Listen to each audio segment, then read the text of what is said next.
But एक cinema चल रहा है और अपने हिंदुस्तान का ही सिनेमा है और अपने देश के प्रति उसमें भी एक जागरूकता है।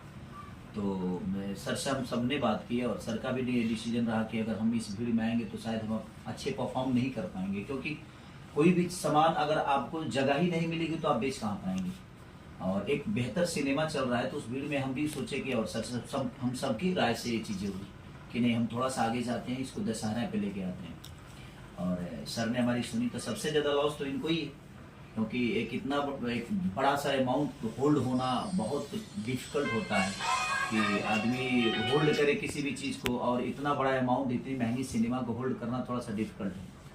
लेकिन इनके अंदर वो ताकत और हौसला है कि नहीं, अपने सिनेमा को बेहतर करने के लिए हमें होल्ड तो करना पड़ेगा, इसलिए ऐसा हुआ। जी रत्नाकर जी, सवाल यही है कि जब सारी तैयारियां ऑलमोस्ट पूरी हो गई थी, ऐसे में फिल्म का रिलीज जो है रोक देना है, उसे शिफ्ट कर देना, जो खेसारी भाई कह रहे हैं वो बात अपने आप में